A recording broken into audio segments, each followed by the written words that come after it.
shadow of the conquering German armies covered Western Europe. The self-styled master race was riding high.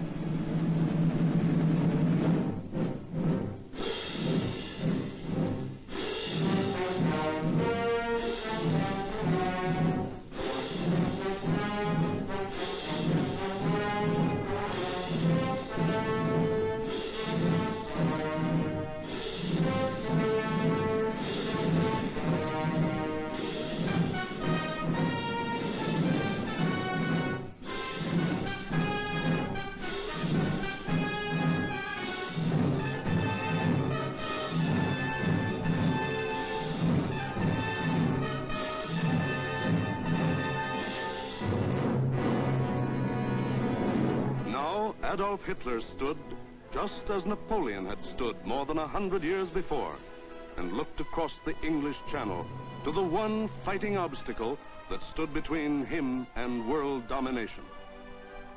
The chalk cliffs of Britain rose sheer and white out of the choppy waters. And beyond, a little island, smaller than the state of Wyoming. Crush that little island and its stubborn people, and the way was open for world conquest. The fall of Austria, Czechoslovakia, Poland, Denmark, Norway, Holland, Belgium, France had given him more than 100 million slaves to work for him or starve. The preliminaries were over. It was time for the main event, the Battle of Britain.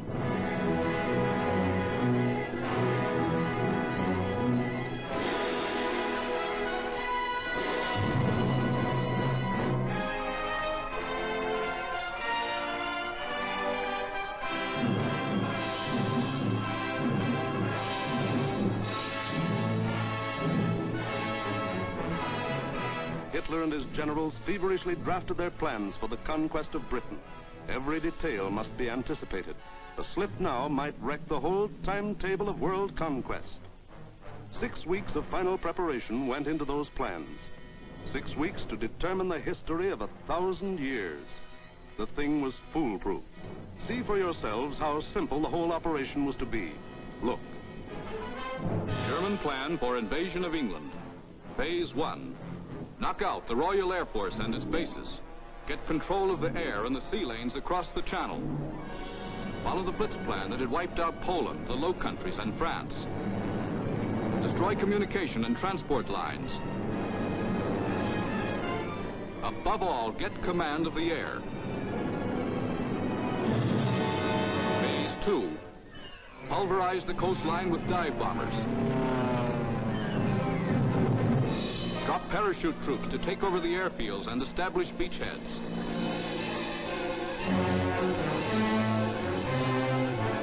Phase 3. Actual invasion. Pour the German panzer divisions across in high-speed barges under an umbrella protecting fighter planes. Then send spearheads of armed might to divide, surround, destroy all opposition. That's all there was to it.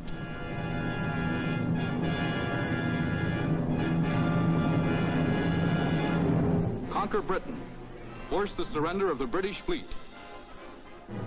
Then, with the combined sea power of Germany, Britain, Italy, France, and Japan, he could control the seas and tell us where to head in.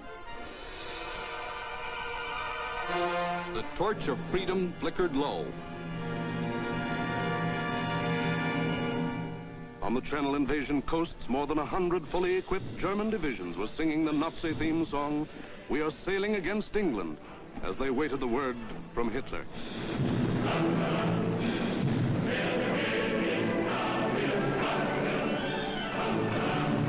Here, for weeks, all the supplies and weapons of the Nazi war machine had been turned toward Britain.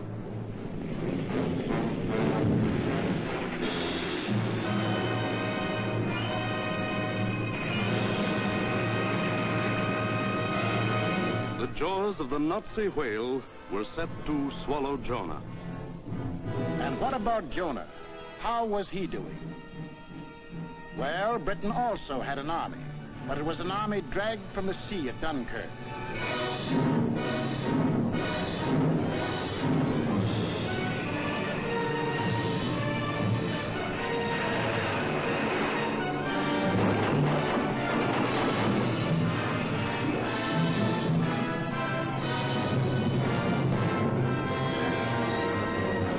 An army without weapons. These had been left behind on the roads of France. Tanks, guns, motorized equipment, all abandoned to save the one priceless item, men.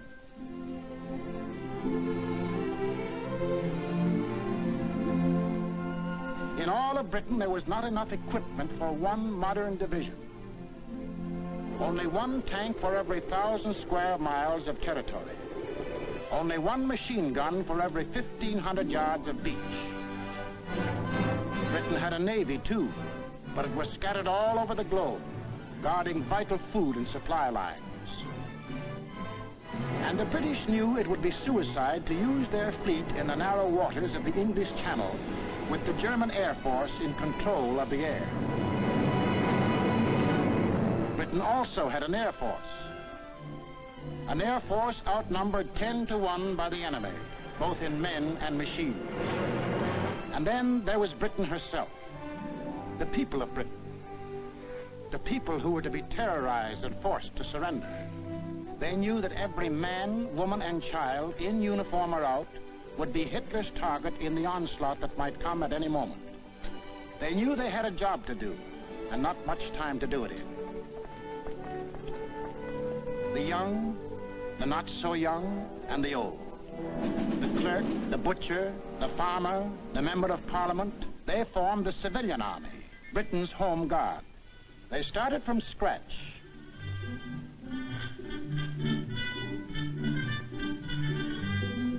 Experience, equipment, supplies, all were scarce. Only one shell to fire at each practice. The women of Britain refused to be left out. We'll enlist too. We'll put up the barrage balloons.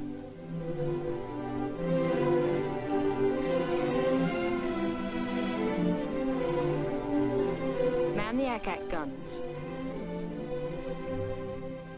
We'll run the railroads and get the trains through on time. Ferry the planes. Carry the dispatches. Drive the ambulances and run the buses. And we'll see that our men are fed and don't go hungry.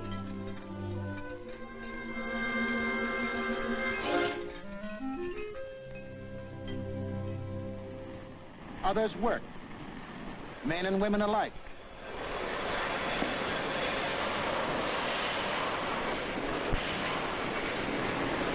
They worked full time, overtime, double time, 40 hours a week, 50, 60, 70. Hours meant nothing. Fatigue meant nothing. Until the government forced them to cut down hours because over-fatigue was hurting production.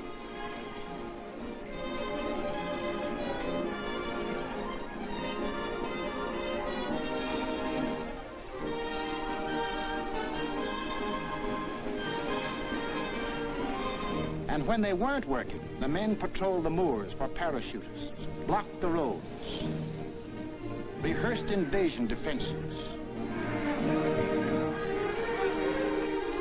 For something had happened here the Germans could never understand.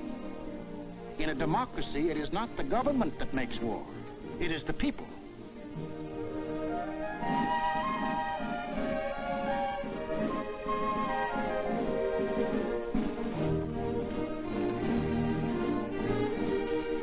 To To lead them, the people had chosen Winston Churchill as their prime minister.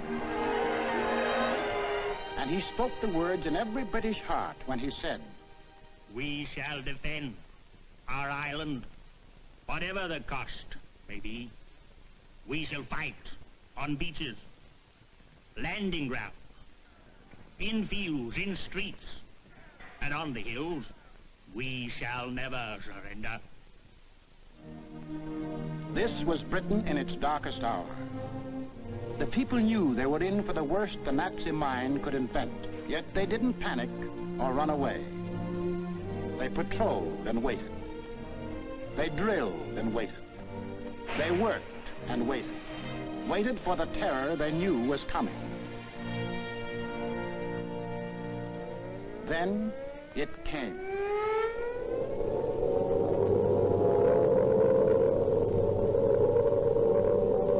That's the sound that became part of the life of every man, woman, and child in Britain.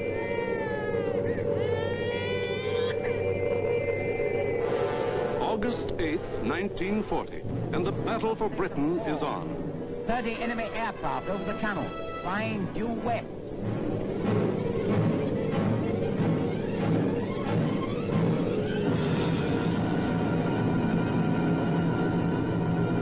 Here comes the Luftwaffe. In dozens of flights, hundreds of planes, bombers, fighters, dive bombers, across that 21 miles of channel, that 8 short minutes of water. Their first tactics were to bomb convoys in the channel. Convoys loaded with food and munitions, bound for the great port of London.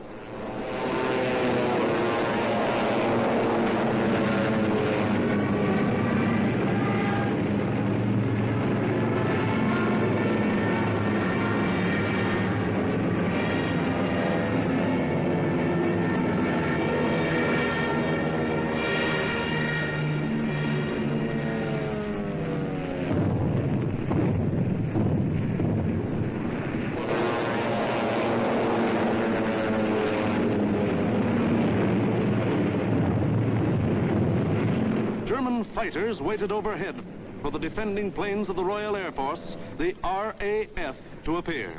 They didn't have long to wait.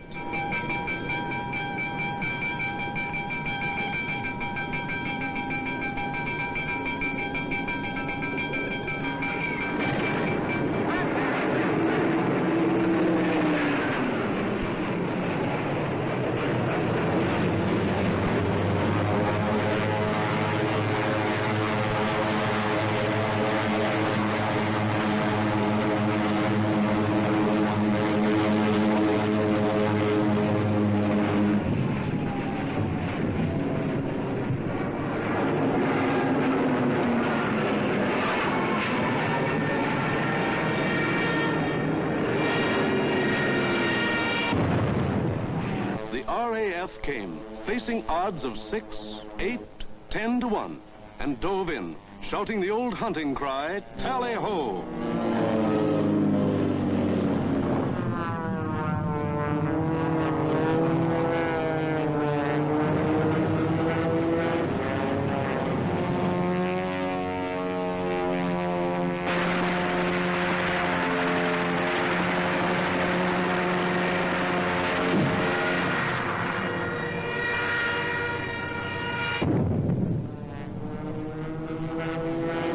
Phase 1 of the Nazi plan called for the RAF to be knocked out of the air.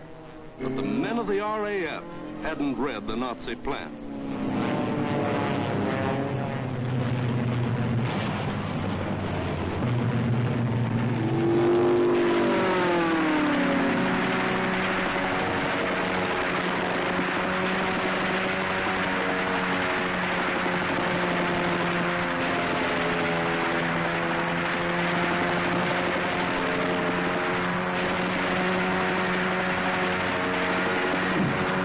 First 4 days, the RAF knocked 182 German planes out of the sky.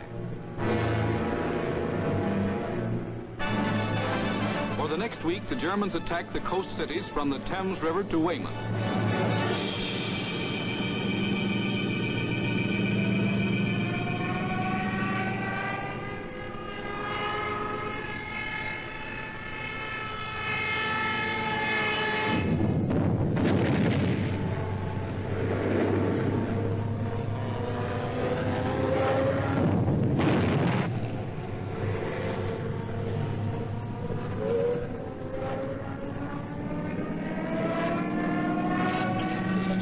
Take cover.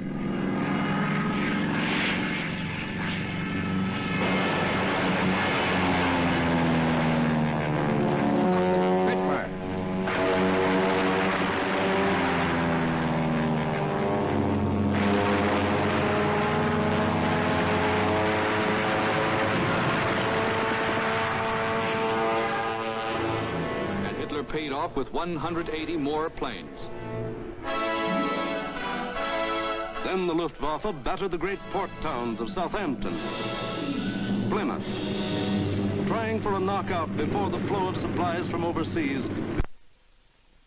The ports took a terrible pounding, but they couldn't be knocked out.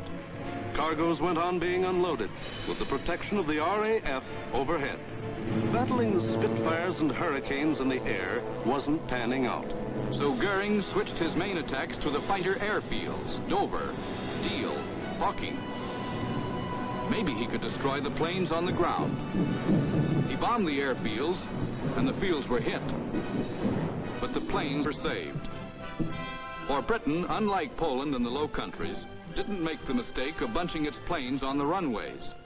The planes of the RAF were scattered and hidden, only a few on any one field, and those in the far corners. The Spitfires still went up to meet the enemy. In the first 10 days of the Battle of Britain, Goering launched 26 major attacks to get command of the air, and lost 697 aircraft. The British lost 153, and 60 British pilots bailed out.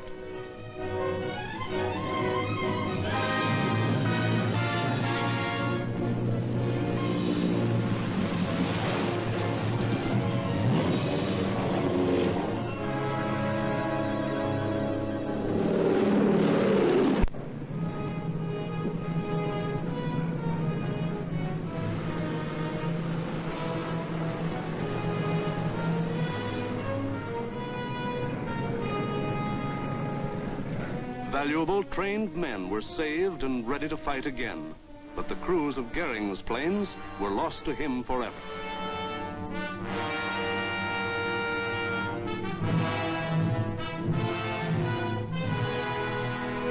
The pace was too hot. Something was going haywire. The Nazis had to call time out. On a 2,000-mile front from Norway to France, the whole Nazi Blitz program was being stalled because the RAF was still in the air. The shock troops were getting hoarse from singing, "We are sailing against England."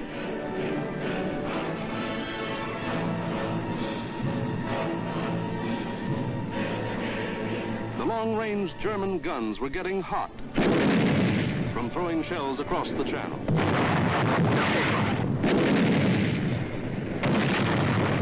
In public, Hitler assured the Germans, "Mr. Churchill tells his people that England will win, but I tell you that victory will belong to Germany."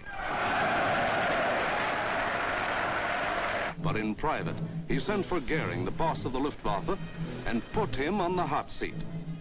Goering was told to do something and do it quick. So on August 30th, he ordered all-out attacks on inland aerodromes and industrial centers. Maybe he could knock out the RAF on the assembly line. And he adopted new tactics, too. More fighters and fewer bombers. Or maybe he just had fewer bombers to send. Anyway, those he did send were well protected.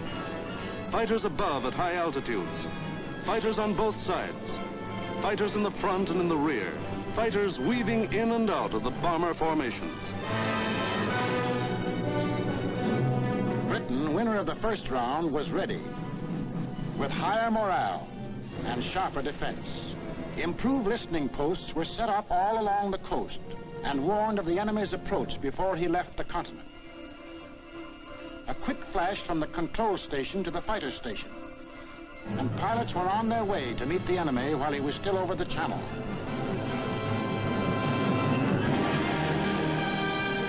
Day after day, out of sight and almost out of sound of the watchers on the cliffs, 4, 5, and 6 miles above, the battles raged over the Dover area.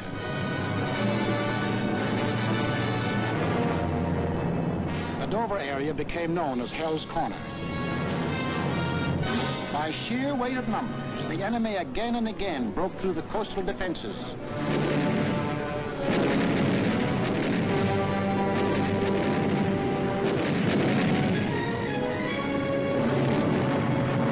And reached inland to the airdrome. Aircraft plants, munition factories and machine shops.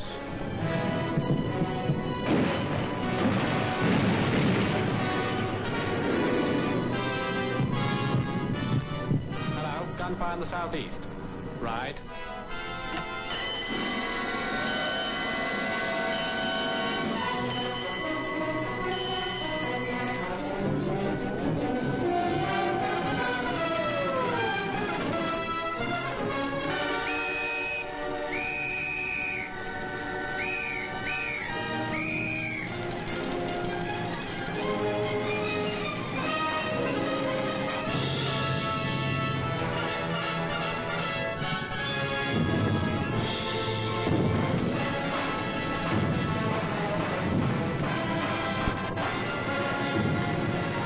The workers kept on working,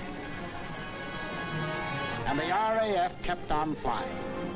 These few men with wings, alone in the sky, behind their motors and machine guns, were shooting down more than the Luftwaffe.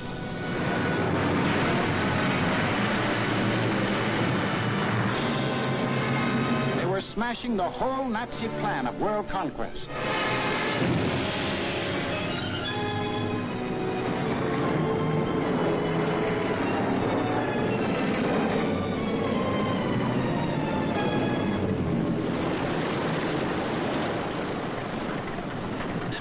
Johnny?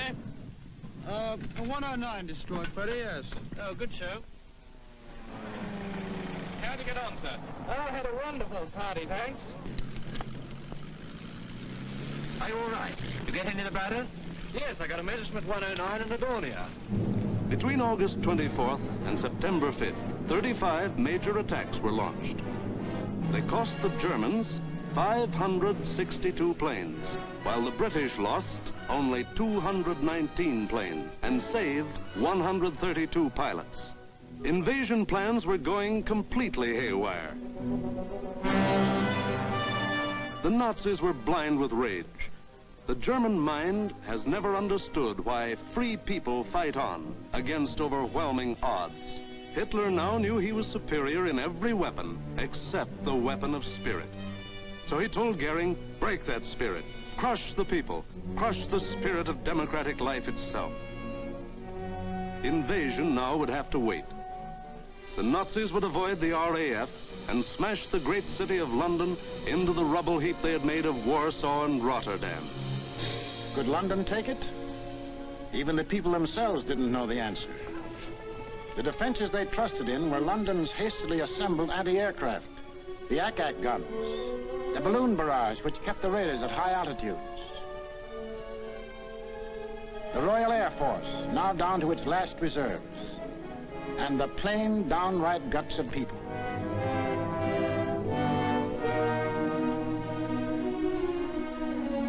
They sent more children out of the city.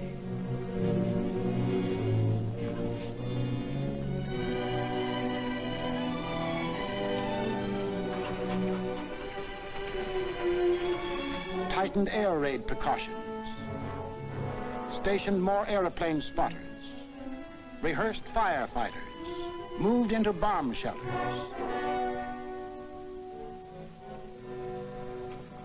They blacked out their city and carried on.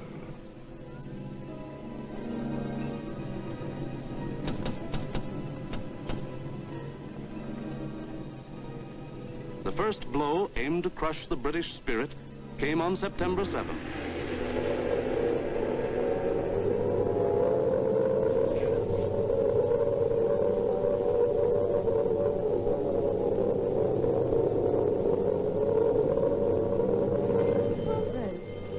Roof reports planes coming in.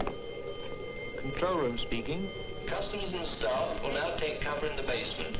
Please do not run, but keep moving. Down the stairs, or you can use the escalator.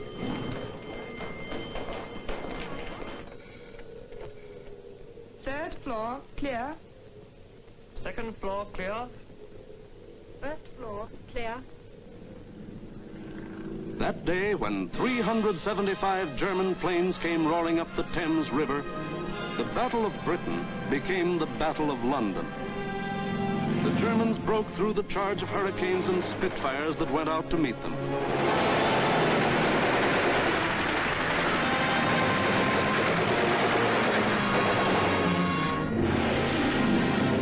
Gone was any pretense of aiming at military objectives. This was just savage destruction.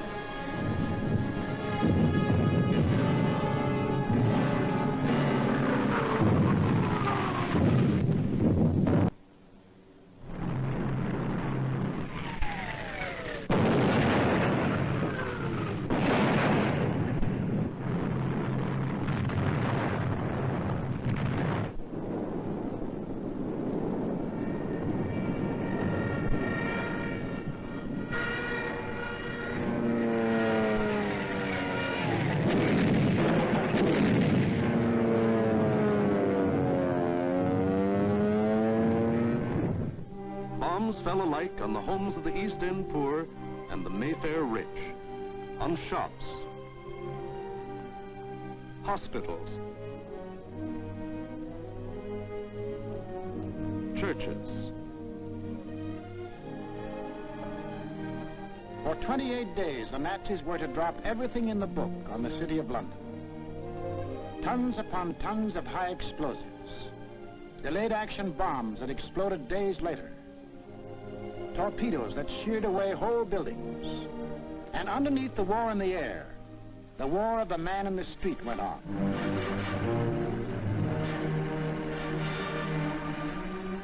He learned to exist with very little food. He forgot what it meant to have a night's sleep, spending most of his time underground in the damp and dark and cold. Hello, Mrs. Fox. You're here early tonight. Well, I'm on the safe side, aren't I? I think that'll be all right now. Yes, that's grand. Anyway, I'll be back in a few minutes if you want. Now, how are we going to get you up there? Get a young man to lift you up. Barney? Hello. Tell this young lady to lift up. Righto, I'm coming.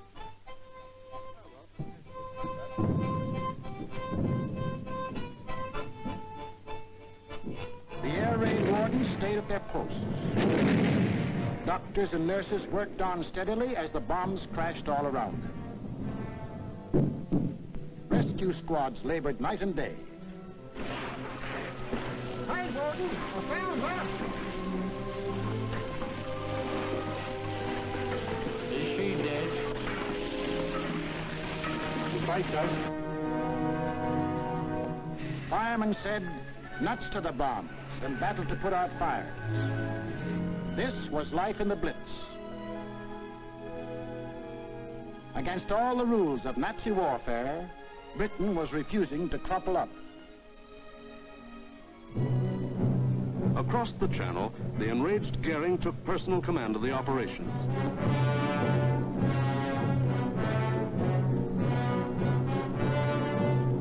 And on September 15th, he sent the Luftwaffe into one of its greatest attacks.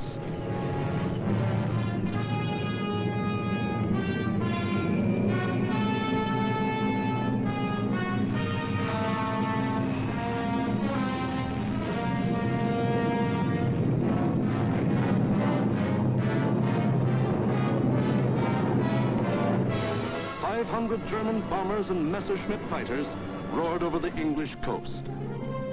Starmouth calling. Planes heard 3 miles southwest. Watch out for hostile planes approaching from the southwest. The British met the challenge by throwing in everything they had.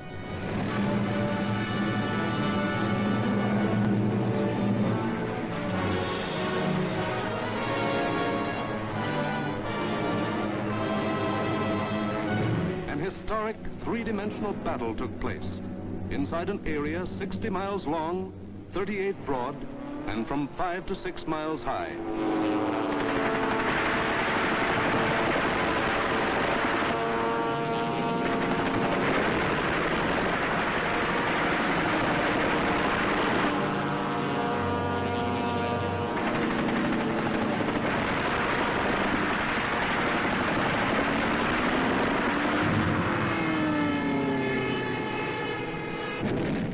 200 individual dogfights took place within the first 30 minutes of the raid.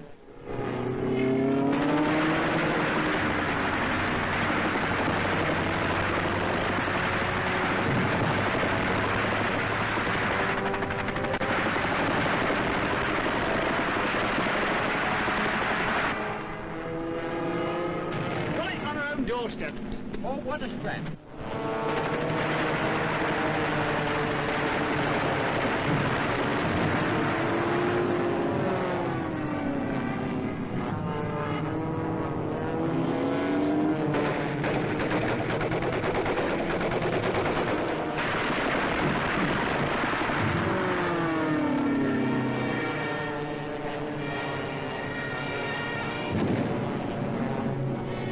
Centre calling London 1.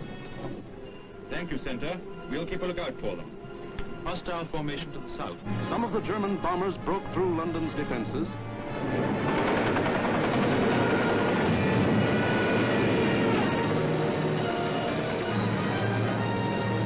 And reached the center of the city.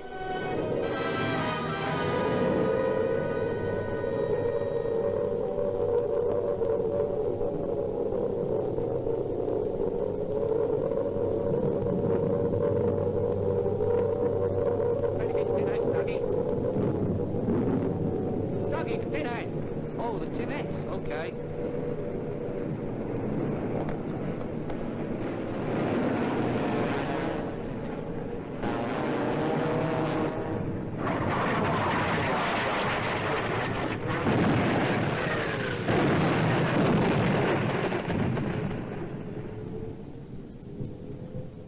Doggy! Doggy, where are you?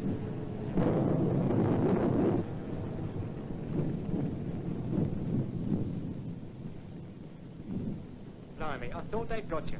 Who, me? Nah, I had me fingers crossed.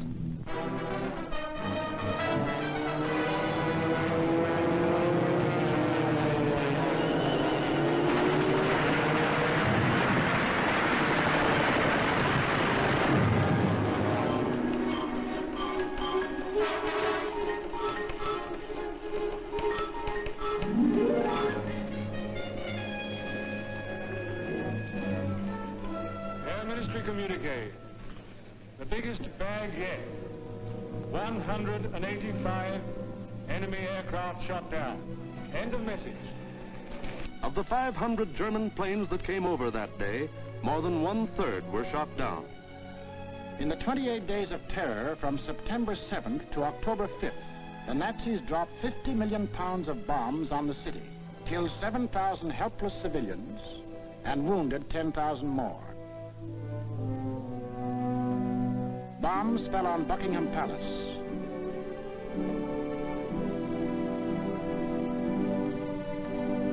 Westminster Abbey,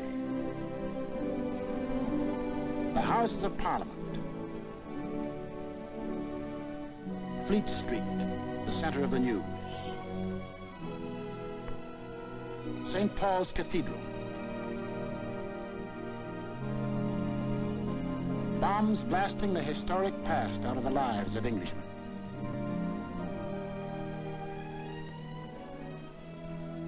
But in these 28 days, the Nazis lost 900 planes and their crews. The more they sent over, the more were shot down. The British Spitfire had proved to be one of the deadliest weapons ever put in the hands of man. If this kept up, pretty soon no more Luftwaffe. The frantic Nazis had to pull a new one. They did. On October 6th, they changed to night attacks. Maybe that way they could avoid those deadly Spitfires and Hurricanes. Maybe that way they could crush the stubborn British spirit. Never mind control of the air. Never mind Phase 1, Phase 2, Phase 3. Now to concentrate on bombing the people themselves into submission and make them cry for mercy.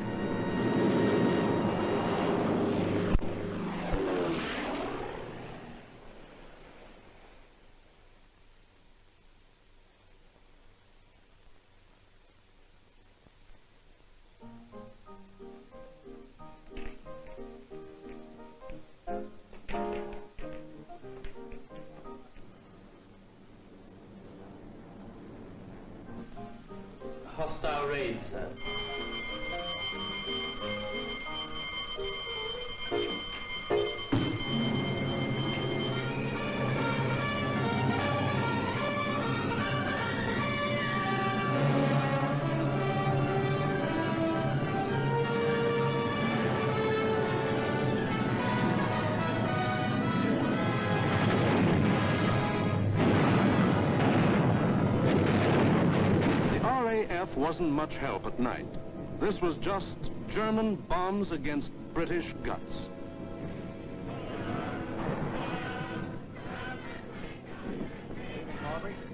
Hello, Jack. Sound happy enough down there tonight, don't they? Yes, they're all right.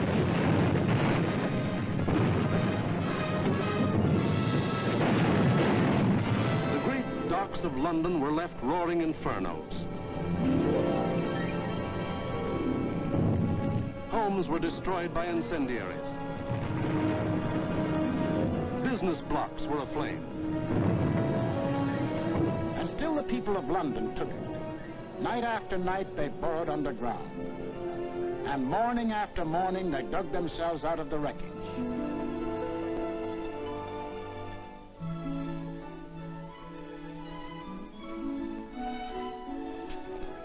Good morning, Mrs. Farr. Good morning, Miss Ryan. See you tonight. Right here. Come on, Betty.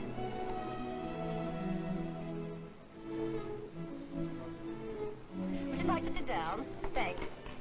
Morning, Miss Ryan. Sleep well? Fine, thanks. Wasn't it a quiet night? What about the one that came down about 2? No, I didn't hear it. Did you? No. Oh, we're getting used to them around here.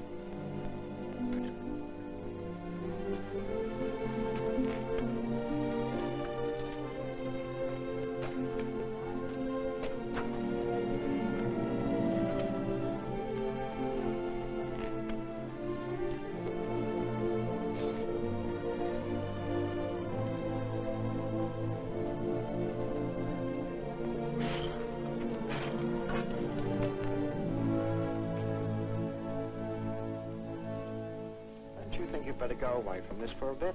Of course not. It'd take more than this to get me out of my home. Now go on, you've got to get to work. The Battle of London was the battle of the people of the city. In spite of bombs and fire and death, they got to their desks and workbenches to spend another 10 or 12 hours working, working, working. The British spirit was stronger than ever. And the RAF was flying higher than ever. Not only higher, but farther. Yes, I know. Operation for tonight. GP 1562, EP 781. 10 aircraft. You'll find, I think, a decent photograph of the submarine yards there. There's a very good one taken the other night, Monty. Was that? A bit further along. That's it. Those are the submarine yards. Just there. Yes. Well, chaps, this is your target for tonight. It's the submarine and shipbuilding yards at Bremen. It's a vitally important target, and it's got to be hit hard. In the midst of this life and death struggle, the British found strength not only to defend, but to counterattack with what few bombers they could get together.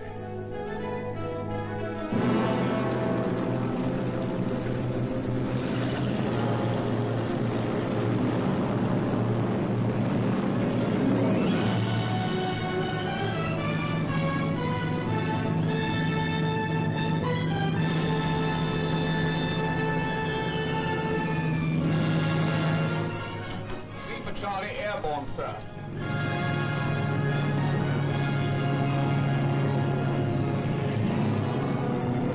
Hello, rear gunner. Can you hear me?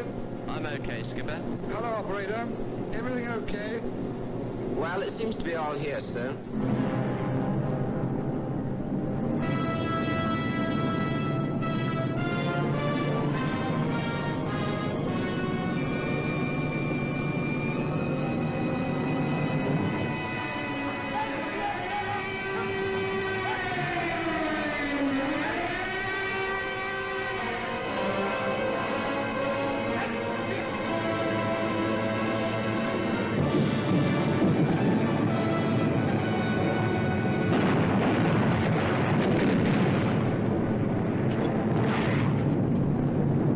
Stand by. I'm going in a glide.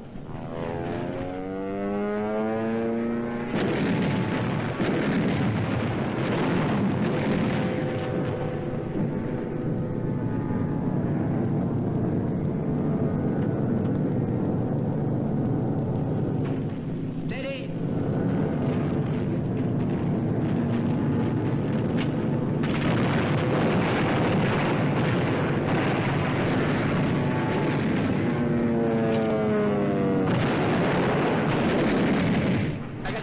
I was the last one. Here was the RAF giving it back. Hitler cried, "Night, gangsters! For this crime I will exact 1,000-fold revenge." All the available German night bombers were put into the air.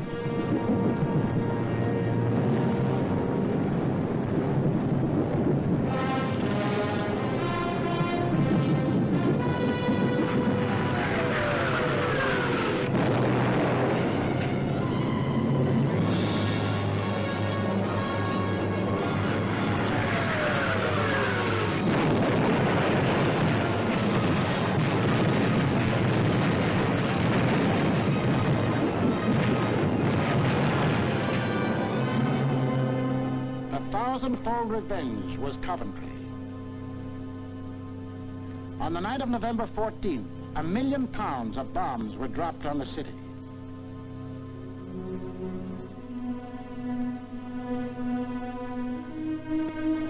Coventry was smashed as flat as Warsaw and Rotterdam.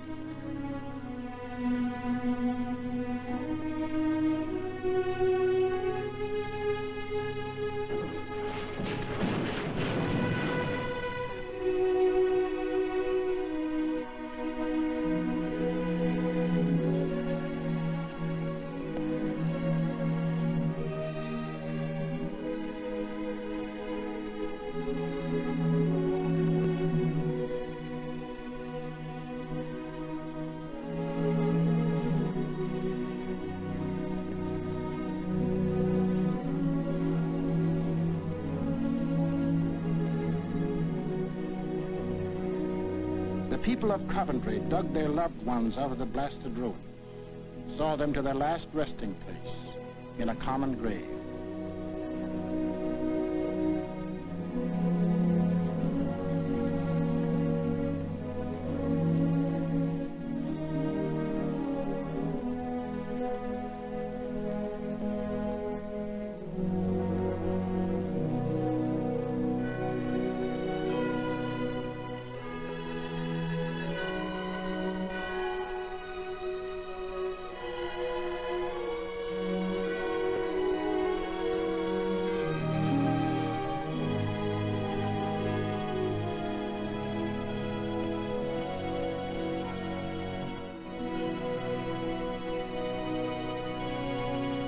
Hitler could kill them, but damned if he could lick them. They went back to their lathes and machines, for they knew the machine bench was as deadly a weapon as the rifle. And in their hearts was a grim determination that this enemy must be destroyed. That the day was coming when they would strike back, and how they would strike back. Christmas, 1940.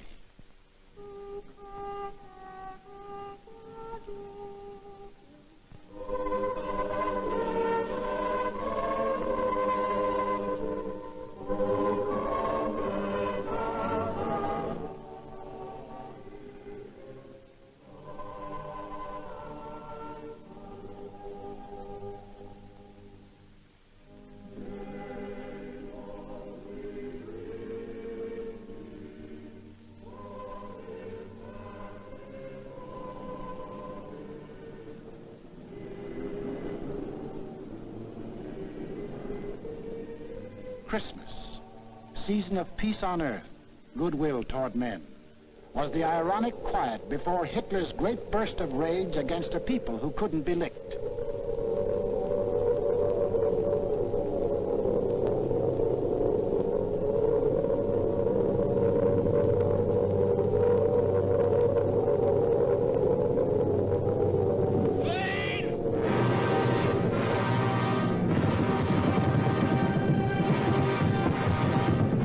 Couldn't bomb them into submission, so he would burn them to ashes.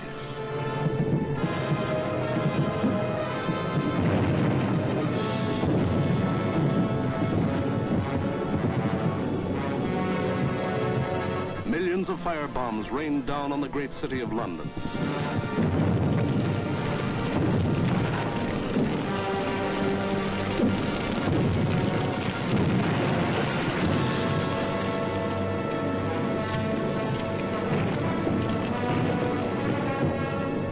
matter of minutes, more than 1,500 different sections of the city burst into roaring flames. Flames that swiftly merged into the greatest fire in recorded history.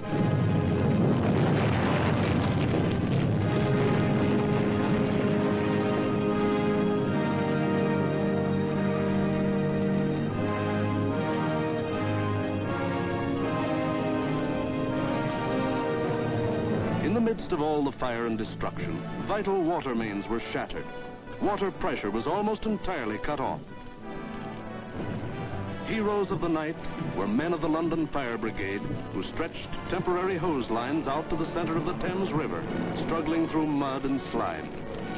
For the Nazis had carefully picked a night on which the Thames River had one of the lowest ebb tides on record.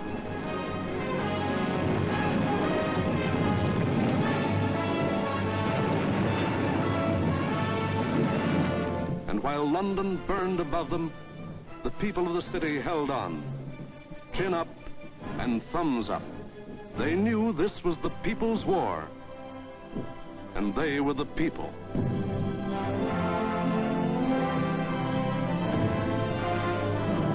And a people that couldn't be panicked, couldn't be beaten.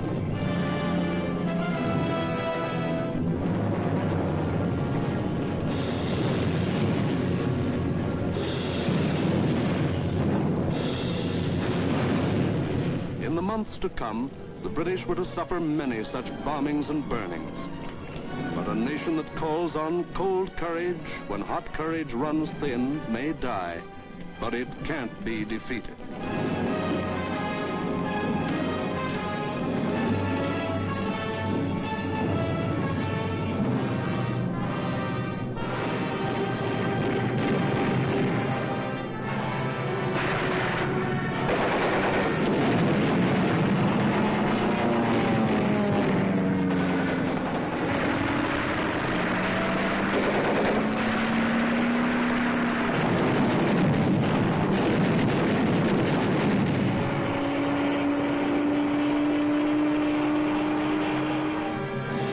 The Battle of Britain was won, but not by Hitler.